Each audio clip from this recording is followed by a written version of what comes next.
Up at 4, our News 5 Investigates team is uncovering one of the largest and most costly string of burglaries in Huerfano County history. And now there's been a major break in the case with multiple arrests. Chief investigative reporter Eric Ross has the new developments for us this afternoon. Eric? For several months, homeowners in the small town of Gardner have lost their sense of safety and security after burglars repeatedly targeted their small community. They busted down doors, stole farming equipment, ATVs, tools, electronics, you name it.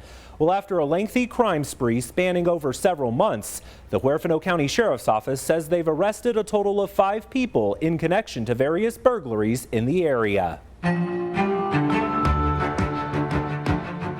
My wife and daughters come down here sometimes. It's a beautiful place. Nestled about 30 miles northwest of Walsenburg sits the town of Gardner. It's really quiet. They can come down for a weekend and get away from the hustle and bustle of the city and enjoy the outdoors. But now things have changed. I would never let them come down here by themselves. Dean Pashada owns a vacation home tucked away in this small community. There's about 40 homes here, but what may shock you is the amount of crime.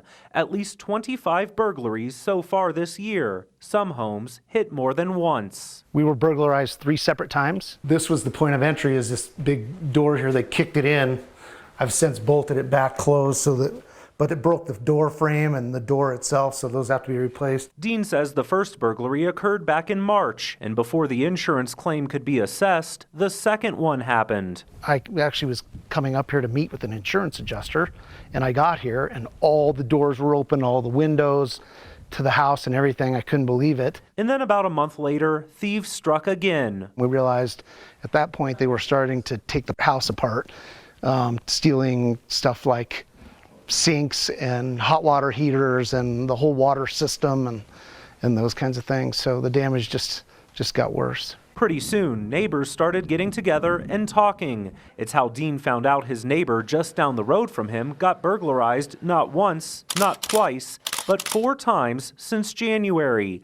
Dean's neighbor reportedly gave the sheriff's office surveillance footage that captured 2 of the burglaries. But those images of the getaway cars and suspects were never publicly released to help investigators try and stop these burglaries before they got out of control. I think the sheriff's office just kind of swept it under the rug and said, it's just a petty theft. It's so somebody stole a lawnmower or a chainsaw from some guy's house. We don't have time for it. We don't have the budget for it.